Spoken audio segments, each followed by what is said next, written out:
Hello good morning, जोहार, मैं संजय और आप देख रहे हैं न्यूज झारखंड। समय हो चला है झारखंड की खबरों को जानने का, उनसे अपडेट होने का। तो चलिए जानते हैं आज की झारखंड की 25 मुख्य बड़ी खबरों को। उससे पहले अगर आप न्यूज झारखंड चैनल पर नए हैं तो प्लीज चैनल को सब्सक्राइब करके बेल आइकन प्रेस कर दीजिए, जिससे आप तक झारखंड की हर एक छोटी बड़ी खबर का अपडेट आप तक पहुंचता रहे। तो चलिए शुरुआत करते हैं आज की पहली और महत्वपूर्ण बड़ी खबर से। झारखंड कैबिनेट की बैठक 2 सितंबर को। इन महत्वपूर्ण प्रस्तावों पर लिए जा सकते हैं अहम फैसले। झारखंड मंत्री परिषद की बैठक 2 सितंबर यानी कि मंगलवार को होगी। मंत्रिमंडल सचिवालय एवं निगरानी विभाग ने यह जानकारी दी है। मंत्रिमंडल सचिवालय ने बताया कि बैठक झारखंड मंत्रालय के मंत्री परिषद कक्ष में दोपहर 2:30 बजे से होगी। झारखंड विधानसभा के मानसून सत्र के बाद होने वाली पहली कैबिनेट की बैठक काफी अहम माना जा रहा है। इस बैठक में कई अहम प्रस्तावों को मंजूरी दी जा सकती है। कई मंत्रालयों की ओर से आने वाले प्रस्तावों को मंजूरी मिल सकती है। उम्मीद की जा रही है कि मानसून सत्र के दौरान विधानसभा में जो बिल पास किए गए हैं उनसे संबंधित कुछ मुद्दे भी कैबिनेट की बैठक में लाए जा सकते हैं। इस बैठक में शिक्षा और भारी वर्षा से जुड़े कई अहम प्रस्तावों को नीतिगत निर्णयों पर चर्चा होने की संभावना है। साथ ही शिबू सोरेन को भारत रत्न देने का प्रस्ताव भी इस कैबिनेट की बैठक में लाया जा सकता है।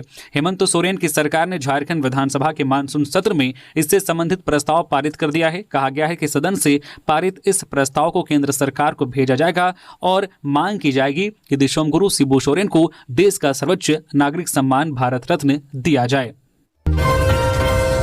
झारखंड के 2 मंत्री को धमकी देने वाला गिरफ्तार। पटना से पकड़ा गया आरोपी जान से मारने की धमकी देने का वीडियो हुआ था वायरल। झारखंड के 2 मंत्री को जान से मारने की धमकी देने वाला युवक गिरफ्तार कर लिया गया है। गिरिडीह पुलिस ने आरोपी को पटना से पकड़ा। गुरुवार को पुलिस उसे मीडिया के सामने लाई। तकनीकी और मानवीय सूचना के आधार पर पुलिस टीम ने त्वरित कार्रवाई करते हुए आरोपी को बिहार की राजधानी पटना से गिरफ्तार किया। यह जानकारी गिरिडीह एसपी डॉक्टर विमल कुमार ने दी। आरोपी की पहचान अंकित कुमार मिश्रा 21 वर्षीय, पिता अरुण मिश्रा, निवासी राजेंद्र नगर, गिरिडीह के रूप में हुई है। मामला 27 अगस्त का है, जब सोशल मीडिया पर एक वीडियो तेजी से वायरल हुआ। वीडियो में अंकित ने खुद को गिरिडीह निवासी बताते हुए 2 मंत्रियों सुदिव्य कुमार सोनू और इरफान अंसारी को 24 घंटे के भीतर उड़ा देने की धमकी दी। वीडियो में आरोपी यह कहते सुना गया कि घर से कसम खाकर निकले हैं, जब तक उन लोगों को नहीं मारेंगे तब तक घर नहीं लौटेंगे। घटना की गंभीरता को देखते हुए गिरिडीह एसपी डॉक्टर विमल कुमार ने सदर अनुमंडल पुलिस पदाधिकारी जितवाहन उरांव के नेतृत्व में एक विशेष जांच दल का गठन किया गया। जांच के बाद आरोपी को पटना से गिरफ्तार कर लिया गया। झारखंड में आज 29 और कल 30 अगस्त को भारी बारिश का अलर्ट। इन जिलों के लोगों को सावधान रहने की सलाह। मौसम विभाग ने झारखंड में अगले 2 दिनों के लिए भारी बारिश की चेतावनी जारी की है। विभाग के अनुसार बंगाल की खाड़ी में बना निम्न दबाव का क्षेत्र ओडिशा की ओर बढ़ रहा है, जिसके प्रभाव से राज्य के कई जिलों में भारी वर्षा होने की संभावना है। मौसम विभाग ने बताया है कि आज शुक्रवार को झारखंड के दक्षिण पूर्वी एवं उत्तर पूर्वी भागों में जैसे कि देवघर, दुमका, गिरिडीह, गोड्डा, जामताड़ा, पाकुड़ और साहिबगंज जिला भागों में आज शुक्रवार 29 अगस्त को कहीं कहीं पर भारी वर्षा हो सकती है। तेज हवाएं चल सकती है। गरज के साथ वज्रपात भी हो सकता है। इसको लेकर येलो अलर्ट जारी किया गया है। इसी तरह मौसम विभाग ने कल 30 अगस्त यानी कि शनिवार के लिए झारखंड के मध्यवर्ती भागों में जैसे कि रांची, गुमला, बोकारो, हजारीबाग, खुंटी, रामगढ़, लोहरदगा, कोडरमा, धनबाद में कहीं कहीं पर भारी बारिश की चेतावनी जारी की गई है। इस दौरान तेज हवाएं चल सकती है। गरज के साथ वज्रपात की भी आशंका है। इसको लेकर येलो अलर्ट जारी किया गया है। वहीं 31 अगस्त को भी राज्य में तेज हवाओं के साथ बारिश और वज्रपात हो सकती है, जिसको लेकर मौसम विभाग ने चेतावनी जारी की है। इधर पिछले 24 घंटे में राज्य में कहीं कहीं पर गरज के साथ हल्के से मध्यम दर्जे की बारिश रिकॉर्ड की गई है। धनबाद की दामोदर नदी में 5 बच्चियां डूबी, 1 की मौत, 3 बचाई गई, 1 लापता। कर्मा पूजा के लिए डाल पूजने गई थी। झरिया के सुदामडी थाना क्षेत्र के दामोदर नदी में गुरुवार को बड़ा हादसा हो गया। जानकारी के अनुसार दामोदर नदी के बाई क्वार्टर स्थित छठ घाट पर पूजा की डाली लेकर स्नान करने गई 5 बच्चियां अचानक तेज बहाव की चपेट में आ गई। बच्चियों के बहने की खबर मिलते ही घाट पर अफरा तफरी मच गई। लोगों ने शोर मचाकर आसपास के लोगों को बुलाया और तत्काल बचाव कार्य शुरू किया।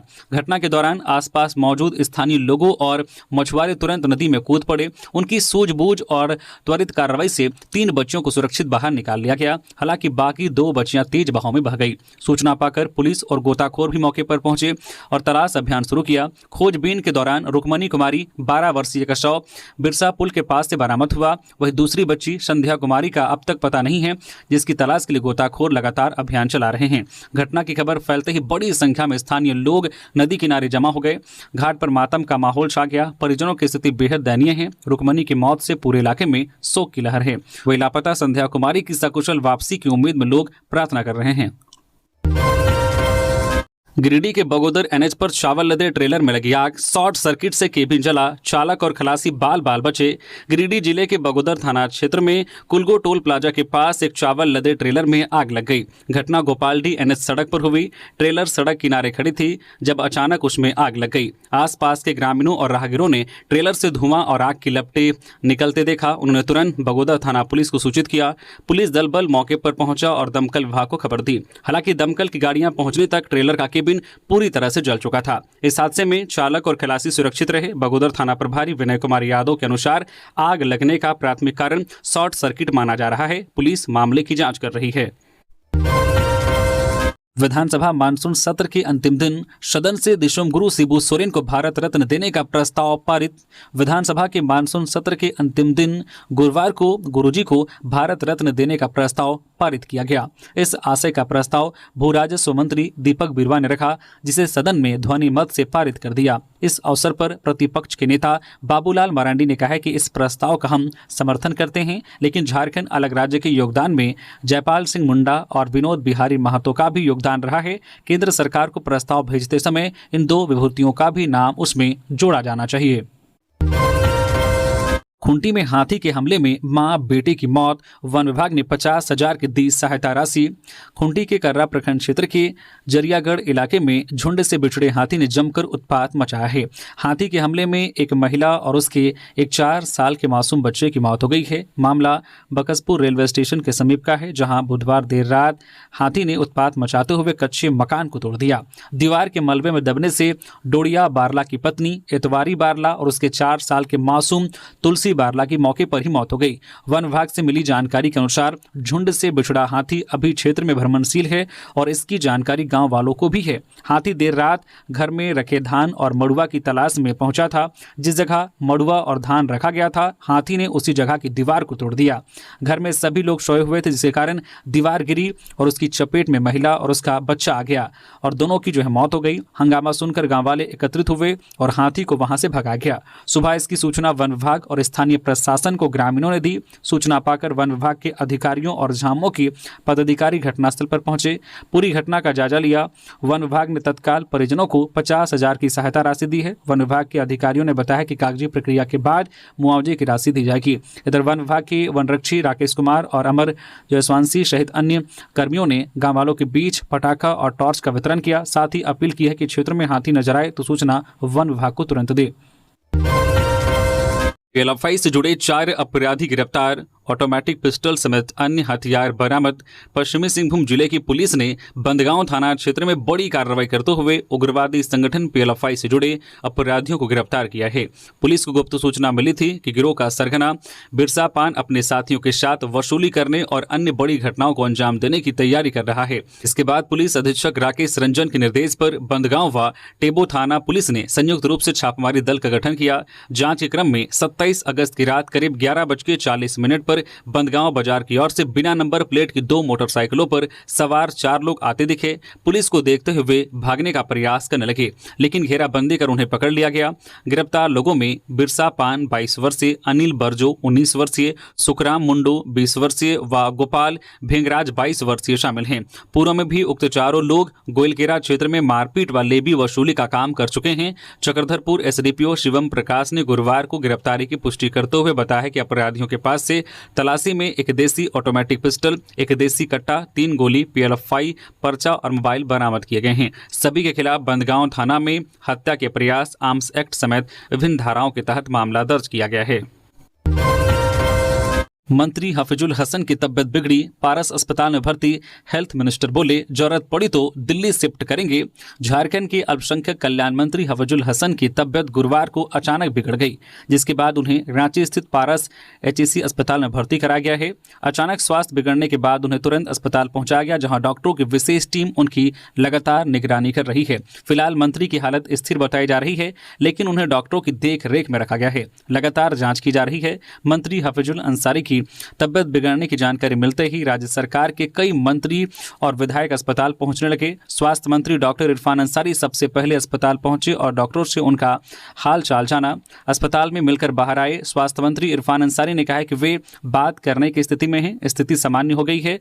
उनसे सीएम हेमंत सोरेन ने भी मुलाकात की। स्वास्थ्य मंत्री ने कहा कि 24 घंटे अभी उन्हें डॉक्टरों की निगरानी में रखा जाएगा, जरूरत पड़ी तो दिल्ली भी ले जाया जाएगा। बीएड, एमएड व बीपीएड संयुक्त प्रवेश परीक्षा 2025 का संशोधित परिणाम जारी। झारखंड संयुक्त प्रवेश प्रतियोगिता परीक्षा परिषद JCECEB ने बीएड, एमएड और बीपीएड संयुक्त प्रवेश प्रतियोगिता परीक्षा 2025 का संशोधित परिणाम जारी कर दिया है। परिषद की ओर से जारी अधिसूचना के अनुसार अभ्यर्थी 29 अगस्त 2025 से अपना संशोधित परिणाम आधिकारिक वेबसाइट jceceb.jharkhand.gov.in पर देखें और डाउनलोड कर सकते हैं। इसके लिए उम्मीदवारों को होम पेज पर उपलब्ध रिजल्ट कॉलम में परीक्षा का नाम चुनकर दिए गए निर्देशों का पालन करना होगा। परिषद ने यह भी जानकारी दी है कि परिणाम के आधार पर आयोजित किए जाने वाले साक्षात्कार कार्यक्रम की विस्तृत सूचना जल्द ही दैनिक समाचार पत्रों और परिषद की वेबसाइट पर प्रकाशित की जाएगी। धनबाद में सूर्या हासदा एनकाउंटर की सीबीआई जांच की मांग को लेकर आदिवासियों का प्रदर्शन। सूर्या हासदा एनकाउंटर की सीबीआई जांच की मांग को लेकर आदिवासी समाज ने गुरुवार को धनबाद के रणधीर वर्मा चौक पर प्रदर्शन किया। आदिवासी समन्वय समिति के बैनर तले लोगों ने राज्य सरकार और पुलिस के खिलाफ जमकर नारेबाजी की। बाबा तिलका मांझी स्मारक समिति के सदस्य मनमोहन हेम्ब्रम व रायमुनी देवी ने आरोप लगाया है कि पुलिस ने फर्जी एनकाउंटर दिखाकर सूर्या हासदा की हत्या की है। उन्होंने कहा कि पुलिस लगातार आदिवासियों को निशाना बना रही है। सूर्या न केवल सामाजिक कार्यकर्ता था, बल्कि हजारों बच्चों को निःशुल्क शिक्षा उपलब्ध कराता था। समिति ने चेतावनी दी है कि जब तक सीबीआई जांच की मांग पूरी नहीं होगी, आंदोलन जारी रहेगा। जरूरत पड़ी तो वे विधानसभा घेराव भी करेंगे। गुमला में प्रधान लेखपाल को एसीबी ने दबोचा। भविष्य निधि रिलीज करने के लिए 20,000 रुपए की रिश्वत लेते रंगे हाथों पकड़ा। गुमला जिले में भ्रष्टाचार निरोधक ब्यूरो एसीबी ने एक बड़ी कार्रवाई की है। एसीबी की टीम ने चैनपुर प्रखंड के प्रधान लेखपाल राजकुमार साहनी को रिश्वत लेते हुए गिरफ्तार किया है। घटना गुरुवार की है। राजकुमार साहनी को उनके करमटोली स्थित आवास से गिरफ्तार किया गया। एसीबी को शिकायत सिसई के जनसेवक धनंजय प्रसाद ने की थी। धनंजय प्रसाद चैनपुर प्रखंड क्षेत्र में पदस्थापित थे। राजकुमार साहनी ने धनंजय प्रसाद से भविष्य निधि की राशि रिलीज करने के लिए 20,000 रुपए की रिश्वत मांगी थी। इसके बाद धनंजय ने एसीबी से संपर्क किया। एसीबी की 8 सदस्यीय टीम ने ट्रैप लगाकर राजकुमार साहनी को रंगे हाथों गिरफ्तार कर लिया। जमशेदपुर में स्कूटी में अचानक लगी आग। अस्पताल के पास खड़ी स्कूटी में स्पार्क से लगी आग, पूरी तरह जलकर राख। जमशेदपुर के सिद्धगोड़ा थाना क्षेत्र में एक स्कूटी पूरी तरह से जलकर राख हो गई। यह घटना बारीडीह स्थित मर्सी अस्पताल के पास हुई। स्कूटी के मालिक विजय मुंडा स्कूटी से लौट रहे थे। रास्ते में स्कूटी का पेट्रोल खत्म हो गया था। उन्होंने पेट्रोल पंप से 2 लीटर पेट्रोल भरवाया। कुछ ही दूरी पर स्कूटी अचानक रुक गई। स्कूटी को स्टार्ट करने के प्रयास के दौरान स्पार्क हुआ और आग लग गई। स्कूटी चालक और आसपास के लोगों ने मिट्टी और बालू से आग बुझाने का प्रयास किया। मौके पर मौजूद पुलिस ने भी आग बुझाने की कोशिश की, लेकिन आग पर काबू नहीं पाया जा सका। दमकल को सूचना दी गई, लेकिन दमकल के पहुंचने से पहले ही स्कूटी पूरी तरह जलकर राख हो गई। मानसून सत्र का समापन, पक्ष विपक्ष की नोकझोंक के बीच यादगार रहेगी सदन की कार्यवाही। झारखंड विधानसभा का मानसून सत्र कई मायनों में अहम रहा। एक तरफ सदन से सत्र के दौरान दिवंगत हुए दिशोमगुरु शिबू सोरेन को भारत रत्न देने का प्रस्ताव पारित हुआ, वहीं दूसरी ओर चालू वित्त वर्ष का पहला भारी भरकम अनुपूरक बजट की मंजूरी प्रदान की गई। प्रारंभ में मानसून सत्र 1 अगस्त से 7 अगस्त तक आहूत किया गया था, परंतु बीच सत्र में ही दिशोमगुरु शिबू सोरेन के निधन की वजह से 4 अगस्त को ही इसे स्थगित करना पड़ा। दिशोम गुरु के निधन से अभी राज्य उबरा भी नहीं था कि एक और दुखद समाचार शिक्षा मंत्री रामदास सोरेन के निधन से हुआ। दो बड़े राजनीतिक चेहरे का यूं ही सदा के लिए जाना सियासी जगत के लिए बड़ी क्षति मानी जाएगी। इन सब के बीच एक बार फिर 22 अगस्त से 28 अगस्त तक पूरक मानसून सत्र के रूप में सदन की कार्यवाही आहूत की गई, जिसमें अतिवृष्टि के कारण हुई क्षति पर जहां विशेष चर्चा हुई और सरकार ने क्षति का आकलन कर किसानों और आम लोगों को समुचित मुआवजा देने की घोषणा की। वहीं SIR के मुद्दे पर सत्तारूढ़ जेएमएम, कांग्रेस, राजद ने सदन के अंदर और बाहर न केवल विरोध किया बल्कि झारखंड विधानसभा से प्रस्ताव पारित कराने में सफल रहे। साथ ही सूर्या हासदा एनकाउंटर की CBI जांच और कांके के नगड़ी में रिम्स 2 की प्रस्तावित जमीन को लेकर उठा विवाद मानसून सत्र के दौरान सुर्खियों में रहा। बहरहाल सत्ता पक्ष विपक्ष के आरोप प्रत्यारोप के बीच गुरुवार को सदन की कार्यवाही अनिश्चितकाल के लिए स्थगित कर दी गई है। पलामू में तालाब में डूबने से बुजुर्ग की मौत, नहाने के दौरान हुआ हादसा, ग्रामीणों ने 100 को निकाला बाहर। झारखंड के पलामू जिले में एक दुखद घटना सामने आई है। नावा जयपुर थाना क्षेत्र के रुद्रीडी स्थित खजूरी बड़का आहार में नहाने के दौरान एक बुजुर्ग की डूबने से मौत हो गई। मृतक की पहचान रोल गांव के रहने वाले 65 वर्षीय बालकेश उरांव के रूप में हुई है। बालकेश आहार के किनारे अपने कपड़े उतारकर नहाने उतरे थे। कुछ देर तक बाहर नहीं निकलने पर ग्रामीणों को संदेह हुआ। ग्रामीणों ने तुरंत नावा जयपुर पुलिस और रुद्रीडी मुखिया प्रतिनिधि TP मेहता को सूचना दी। थाना प्रभारी सतीश कुमार गुप्ता, मुखिया TP मेहता और ग्रामीणों की मदद से बुजुर्ग को बाहर निकाला गया। पुलिस ने बुजुर्ग को पहले पाटन स्वास्थ्य केंद्र ले गए, वहां से उन्हें सदर अस्पताल मेदिनीनगर रेफर किया गया। मेदिनीनगर अस्पताल में डॉक्टरों ने जांच के बाद उन्हें मृत घोषित कर दिया। हजारीबाग को मिली कूच बिहार ट्रॉफी की मेजबानी। झारखंड केरल के बीच 18 से 11 दिसंबर को होगा पहला मैच। हजारीबाग को पहली बार BCCI घरेलू कूच बिहार ट्रॉफी की मेजबानी मिली है। झारखंड राज्य क्रिकेट एसोसिएशन JSCA के मानद सचिव सौरभ तिवारी ने इसकी पुष्टि की है। झारखंड और केरल के बीच यह मैच 8 से 11 दिसंबर 2025 को संजय सिंह क्रिकेट स्टेडियम में खेला जाएगा। BCCI ने झारखंड में क्रिकेट टूर्नामेंटों के उच्च मानकों को देखते हुए JSCA को 2025-26 सीजन के लिए 77 मैचों की मेजबानी सौंपी है। इनमें से पहला मैच हजारीबाग में होगा। JSCA ने हजारीबाग जिला क्रिकेट एसोसिएशन को मैच की तैयारियों के निर्देश दिए हैं। Pitch, outfield, side screen, pitch cover, roller और खिलाड़ियों के ड्रेसिंग रूम को मैच से 15 दिन पहले तैयार करना होगा। नौकरी के नाम पर 200 युवाओं से ठगी। सरायकेला में प्रति व्यक्ति 30 से 35 हजार रुपए वसूले 4 सुपरवाइजर पकड़े गए। सरायकेला में नौकरी दिलाने के नाम पर बड़ी धोखाधड़ी का मामला सामने आया है। कपाली OP क्षेत्र में एक फर्जी कंपनी द्वारा युवाओं से ठगी की जा रही थी। स्थानीय लोगों ने आरोपियों को पकड़कर पुलिस के हवाले कर दिया। आरोपी तमोलिया क्षेत्र में रहकर देश के विभिन्न हिस्सों से आए युवकों को कंपनी में नौकरी का झांसा दे रहे थे। ठगों ने युवकों से पैसे लेकर उन्हें प्राइवेट प्रचार के नाम पर घुमाया। जब सच्चाई सामने आई तो पीड़ित युवकों ने स्थानीय लोगों की मदद से मामले को उजागर किया। कापाली थाना की पुलिस ने 4 सुपरवाइजरों को गिरफ्तार कर पूछताछ शुरू की। पुलिस इस फर्जीवाड़े में शामिल अन्य लोगों की तलाश कर रही है। प्रत्येक युवक से 30 से 35 हजार रुपए वसूले गए।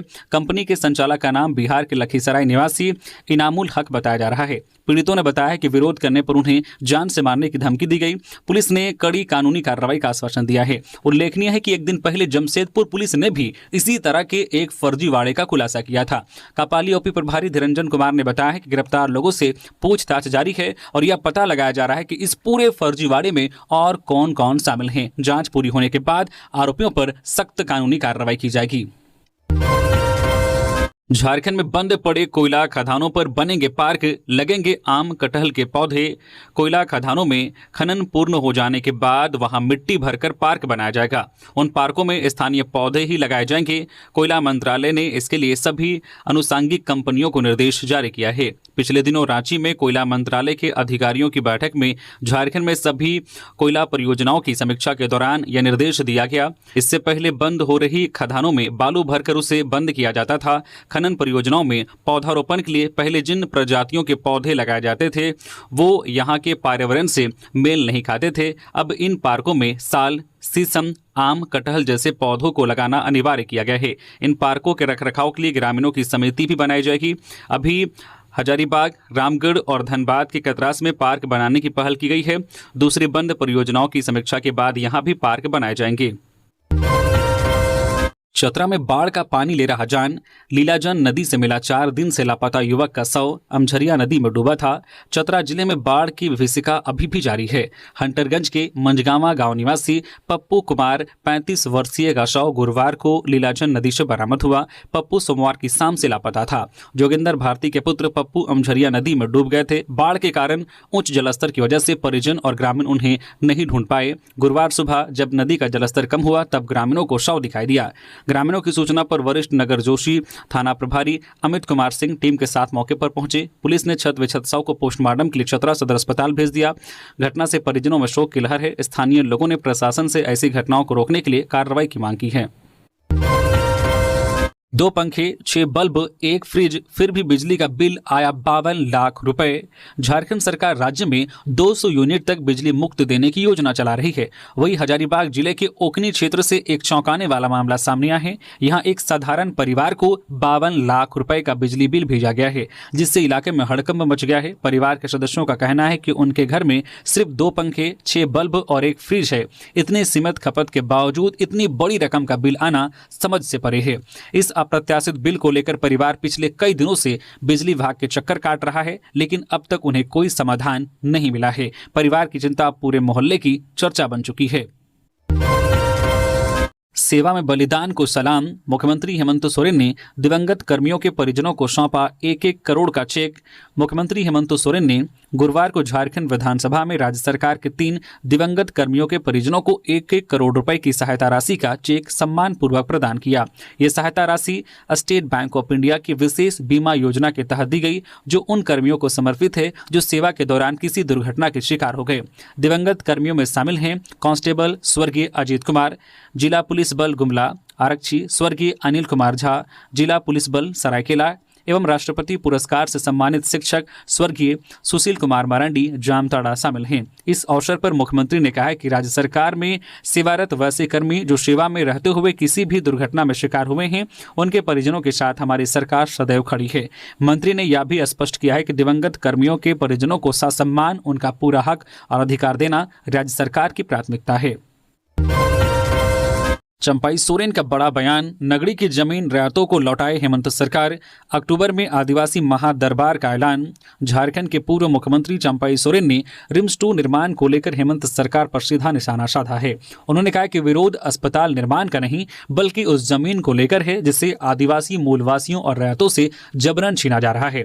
चंपाई सोरेन ने साफ किया है कि किसी भी किसान को विस्थापित कर या भूमिहीन कर अस्पताल का निर्माण स्वीकार्य नहीं है। उन्होंने ऐलान किया है कि अक्टूबर महीने में दुर्गा पूजा और काली पूजा के बीच नगरीय क्षेत्र में 1.5 से 2 लाख लोगों की मौजूदगी में आदिवासी महादरबार आयोजित किया जाएगा। इस दरबार में सरकार के खिलाफ जनता की अदालत भी लगेगी।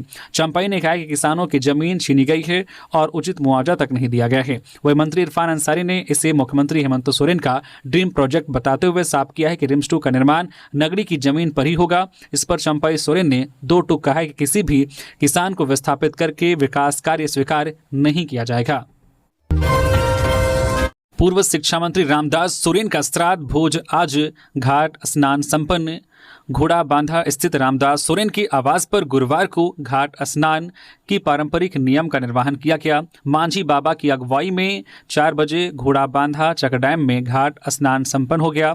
मेहमान रिश्तेदारों व आगंतुकों ने जो है घाट स्नान के बाद दिवंगत मंत्री रामदास सोरेन के परिवार के समस्त सदस्यों को घाट पर ही नए वस्त्र देकर जो है प्रदान किया। इसके बाद मेहमानों, रिश्तेदारों व आगंतुकों ने देवी देवताओं का आवाहन कर घाट से हाथ पकड़कर उठाया। इस तरह आदिवासी रीति रिवाज का निर्वहन करते हुए संताल समाज के अगवा मांझी बाबा की अगुवाई में घाट स्नान को संपन्न कराया गया। घाट स्नान में काफी संख्या में गांव के ग्रामीण भी शामिल हुए। इधर आज घोड़ा बांधा में शुक्रवार को झामो के वरिष्ठ नेता सह दिवंगत पूर्व शिक्षा मंत्री रामदास सोरेन के श्राद्ध भोज में झारखंड के मुख्यमंत्री हेमंत सोरेन समेत प्रदेश के कई मंत्री, विधायक, पार्टी के वरिष्ठ नेता व अन्य राजनीतिक संगठन के भी वरिष्ठ नेता पहुंचेंगे। कोल्हान समेत राज्य के कोने कोने से भी इसमें हजारों की संख्या में लोग पहुंचेंगे। श्राद्ध भोज कार्यक्रम का आयोजन घोड़ा बांधा फुटबॉल मैदान में होगा। इसके लिए मैदान में हैंगर पंडाल बनाए गए हैं। राज्यपाल ने डीपीएस रांची से गरीब व मेधावी बच्चों को निःशुल्क शिक्षा देने का आह्वान किया। दिल्ली पब्लिक स्कूल रांची के वार्षिक उत्सव में शामिल होकर राज्यपाल संतोष कुमार गंगवार ने विद्यार्थियों को मेहनत, अनुशासन और आत्मविश्वास के साथ जीवन में आगे बढ़ने की प्रेरणा दी। उन्होंने कहा कि यह अवसर केवल विद्यालय की उपलब्धियों का उत्सव नहीं है, बल्कि विद्यार्थियों की प्रतिभा और रचनात्मकता का प्रमाण है।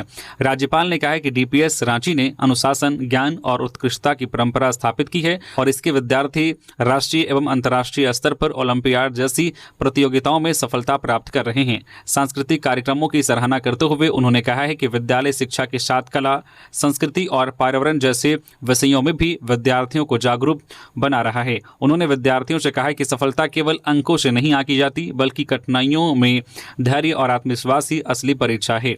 राज्यपाल ने अभिभावकों से आग्रह किया है कि बच्चों पर परिणाम का दबाव ना डाले, बल्कि उन्हें सकारात्मक माहौल दे। साथ ही विद्यालय प्रबंधन से गरीब एवं मेधावी बच्चों को निःशुल्क शिक्षा देने का आह्वान भी किया। लेडी सुपरवाइजर बहाली पर हाईकोर्ट की रोक, सरकार और जेएसएससी से जवाब तलब। झारखंड हाईकोर्ट ने महिला पर्यवेक्षक लेडी सुपरवाइजर की नियुक्ति प्रक्रिया पर फिलहाल रोक लगा दी है। यह नियुक्ति बाल कल्याण विभाग में कुल 421 पदों के लिए की जानी थी, जिसके लिए झारखंड कर्मचारी चयन आयोग जेएसएससी ने विज्ञापन जारी कर परीक्षा आयोजित की थी और उसका परिणाम भी घोषित किया जा चुका है। हालांकि इस प्रक्रिया को चुनौती देते हुए आकांक्षा कुमारी सहित 34 अभ्यर्थियों ने हाईकोर्ट में याचिका दाखिल की थी। इन सभी मामलों की एक साथ सुनवाई करते हुए न्यायमूर्ति आनंद सेन की अदालत ने राज्य सरकार और जेएसएससी से 2 सप्ताह के भीतर जवाब दाखिल करने का निर्देश दिया है। याचिकाकर्ताओं की ओर से वरिष्ठ अधिवक्ता अजीत कुमार ने पक्ष रखा और नियुक्ति प्रक्रिया में कथित अनियमितताओं को अदालत के समक्ष प्रस्तुत किया। रिम्स बना अखाड़ा, एमबीबीएस और पारा मेडिकल छात्रों के बीच मारपीट, धरने पर बैठे छात्र। झारखंड के सबसे बड़े अस्पताल रिम्स में आए दिन मारपीट की घटना होती रहती है। इसी दौरान बुधवार रात रिम्स में एमबीबीएस इंटर्न और पारा मेडिकल स्टूडेंट्स के बीच मारपीट की घटना हुई थी। मारपीट की घटना ने अब तुल पकड़ लिया है। घटना के बाद मेडिकल स्टूडेंट्स हड़ताल पर बैठ गए हैं। हड़ताल के कारण गुरुवार को रिम्स में लंबे समय तक कार्य बाधित रहा। हड़ताल में बैठे छात्रों का कहना है कि जब तक हमें न्याय नहीं मिल जाता, तब तक हड़ताल जारी रहेगी। प्रदर्शन कर रहे छात्रों ने आरोप लगाया है कि एमबीबीएस के इंटर्न छात्रों ने उनकी बुरी तरह से पिटाई की है। मामले में प्रबंधन की तरफ से उचित कार्रवाई होने तक हड़ताल जारी रहेगी। घटना के बाद रिम्स प्रबंधन हरकत में आई। प्रबंधन ने मारपीट की घटना की जांच के लिए एक कमेटी का गठन किया है। कमेटी को 1 सप्ताह में पूरी घटना की रिपोर्ट मांगी गई है। 407 वाहन का ब्रेक फेल, कार स्कूटी को मारी टक्कर, कार डिवाइडर पर चढ़ी, स्कूटी सवार घायल, स्थानीय लोगों ने पहुंचाया अस्पताल। धनबाद के बरवाडा थाना क्षेत्र में नेहरू बाल अकादमी के पास गुरुवार को एक सड़क हादसा हुआ। 407 वाहन का ब्रेक फेल होने से यह हादसा हुआ। मेमको मोड़ से आ रहा 407 वाहन अनियंत्रित होकर सामने चल रही स्विफ्ट डिजायर कार और एक स्कूटी से टकरा गया। टक्कर में कार डिवाइडर पर चढ़ी स्कूटी सवार घायल हो गया, जिससे स्थानीय लोगों ने नजदीकी निजी नर्सिंग होम में भर्ती कराया। प्रत्यक्षदर्शियों के अनुसार हादसे का कारण 407 वाहन था। उन्होंने बताया कि इस सड़क पर भारी वाहन अक्सर तेज गति से चलते हैं, इससे दुर्घटना का खतरा बना रहता है। बरवाडा पुलिस ने मौके पर पहुंचकर दुर्घटनाग्रस्त वाहनों को हटवाया। पुलिस मामले की जांच कर रही है और घायलों की स्थिति पर नजर रख रही है। बंडा मुंडा में मालगाड़ी के 2 डिब्बे बेपटरी, हावड़ा मुंबई रूट पर ट्रेनें प्रभावित, नई लाइन से एक्सप्रेस ट्रेन गुजरी। चक्रधरपुर रेल मंडल के बंडा मुंडा रेलवे स्टेशन के पास बुधवार रात एक बड़ी घटना सामने आई। बंडा मुंडा से बिसरा की ओर जा रही मालगाड़ी के 2 डिब्बे डाउन मेन लाइन पर बेपटरी हो गए। इस कारण हावड़ा मुंबई मुख्य रेल मार्ग पर डाउन मेन लाइन का यातायात प्रभावित हुआ। रेलवे प्रशासन ने तत्काल कार्रवाई करते हुए एक्सप्रेस ट्रेनों को नवनिर्मित डाउन रेल लाइन से गुजारा। सीनियर डीसीएम आदित्य चौधरी ने स्थिति पर प्रकाश डालते हुए बताया कि इस घटना से रेलवे को कोई विशेष नुकसान नहीं हुआ है। यातायात कुछ समय के लिए बाधित रहा, अब ट्रेनों का परिचालन सामान्य हो गया है। जमशेदपुर में 15 साल के छात्र की मिली लाश, एक्सरसाइज के लिए निकला था, 2 दिन बाद पार्क के तालाब में मिला शव। जमशेदपुर के परसोडी बारीगोड़ा में रहने वाले 15 वर्षीय कुणाल कुमार की संदिग्ध परिस्थितियों में मौत हुई है। कुणाल 26 अगस्त की सुबह वीएम पार्क में एक्सरसाइज करने गया था, पर वह घर नहीं लौटा। परिवार ने आसपास के क्षेत्रों में उसकी तलाश की। गुरुवार को टेलको स्थित थीम पार्क में तालाब से उसका शव मिला। शव की पहचान कपड़ों और गले पर बने तिल से हुई। कुणाल रहड़गोड़ा के ABMP हाई स्कूल में 10वीं कक्षा का छात्र था। वह पढ़ाई और खेलकूद दोनों में अच्छा था। परिवार के अनुसार उसका किसी से कोई विवाद नहीं था। परिजनों ने हत्या की आशंका जताई है। उनका कहना है कि यह एक सुनियोजित हत्या है। परिवार ने प्रशासन से निष्पक्ष जांच और दोषियों की कार्रवाई की मांग की है। राज्य में नए प्रखंडों के गठन की अहर्ता पर नए सिरे से विचार कर रही सरकार। दीपिका पांडे सिंह। गुरुवार को गैर सरकारी संकल्प के माध्यम से कई विधायकों ने नए प्रखंडों के निर्माण की मांग की। भाजपा विधायक सत्येंद्र नाथ तिवारी की अनुपस्थिति में नवीन जायसवाल ने सदन में उनका गैर सरकारी संकल्प पढ़ा। उसमें उन्होंने गढ़वा रंका विधानसभा क्षेत्र अंतर्गत पेस्का, ओखरगाड़ा, डुमरिया, विश्रामपुर एवं जो है कोदरमाना को प्रखंड बनाया जाए। नवीन जायसवाल ने तर्क दिया है कि अगर यह मांग प्रखंड बनाने के लिए जरूरी अहर्ता पूरी करता है तो सरकार को इस पर गंभीरता से विचार करना चाहिए। वहीं डाल्टनगंज से भाजपा विधायक आलोक चौरसिया ने भी चैनपुर प्रखंड अंतर्गत नरसिंहपुर पथरा को प्रखंड बनाने की मांग की। इन मांगों पर ग्रामीण विकास मंत्री दीपिका पांडे सिंह ने साफ जवाब दिया। उन्होंने कहा है कि दोनों प्रखंड बनाने की अहर्ता पूरी नहीं करते। डीसी की रिपोर्ट के आधार पर प्रखंड बनाने के लिए जरूरी अहर्ता पूरी नहीं होती, लेकिन सरकार नए प्रखंडों के सृजन के मुद्दे पर विचार कर रही है। इसके लिए नए सिरे से अहर्ता तय करने जा रही है। घंटी आधारित कॉलेज शिक्षकों को अधिमान्यता व उम्र सीमा में छूट पर विचार करेगी सरकार। सुदिव्य सोनू। राज्य के विभिन्न कॉलेजों में घंटी आधारित नीड बेस्ड शिक्षकों के नियमितीकरण पर सदन में गुरुवार को कांग्रेस विधायक दल के नेता प्रदीप यादव और उच्च एवं तकनीकी शिक्षा मंत्री सुदिव्य कुमार सोनू के बीच काफी देर तक बहस हुई। प्रदीप यादव का कहना था कि वर्षों से पढ़ा रहे इन शिक्षकों को सरकार को नियमित करना चाहिए, नहीं तो जितने वर्ष इन्होंने अध्यापन किया है उतने वर्षों की उम्र सीमा में छूट दी जानी चाहिए। साथ प्रत्येक वर्ष के लिए 5 अंकों की अधिमान्यता मिलनी चाहिए। वहीं उच्च शिक्षा मंत्री प्रदीप यादव ने इस ध्यानाकर्षण प्रस्ताव से पूरी तरह सहमत नहीं हुए। सुदिव्य कुमार सोनू का कहना था कि प्रतिस्पर्धा में अगर शर्तों को कम किया जाए तो गुणवत्ता प्रभावित होती है। फिर भी नियमित नियुक्ति में इस तरह के कॉलेज शिक्षकों को सरकार अधिमान्यता और उम्र सीमा में छूट देने पर विचार करेगी। JSSC के 3181 पदों पर भर्ती की आखिरी तारीख बढ़ी। Jharkhand staff selection commission JSSC ने NM भर्ती 2025 के लिए आवेदन की अंतिम तारीख बढ़ा दी है। अब उम्मीदवार 15 सितंबर 2025 तक आवेदन कर सकते हैं। पहले यह अंतिम तिथि 10 सितंबर तय की गई थी, लेकिन उम्मीदवारों की सुविधा को देखते हुए आयोग ने 5 दिन का अतिरिक्त समय दिया है। इस भर्ती के तहत कुल 3181 पदों पर नियुक्तियां होंगी। इनमें 3020 नियमित और 161 बैकलॉग वैकेंसी शामिल हैं। तो ये थी आज की झारखंड की टॉप बड़ी खबरें। इसी तरह से झारखंड की हर एक छोटी बड़ी खबर देखने के लिए आप हमारे चैनल न्यूज़ झारखंड चैनल को सब्सक्राइब करके बेल आइकन प्रेस कर दीजिए, जिससे आप तक झारखंड की हर एक छोटी बड़ी खबर का अपडेट आप तक पहुंचता रहे। तो अभी के लिए बस इतना ही। हमें दीजिए इजाजत, फिर मिलते हैं किसी और खबरों के साथ। धन्यवाद।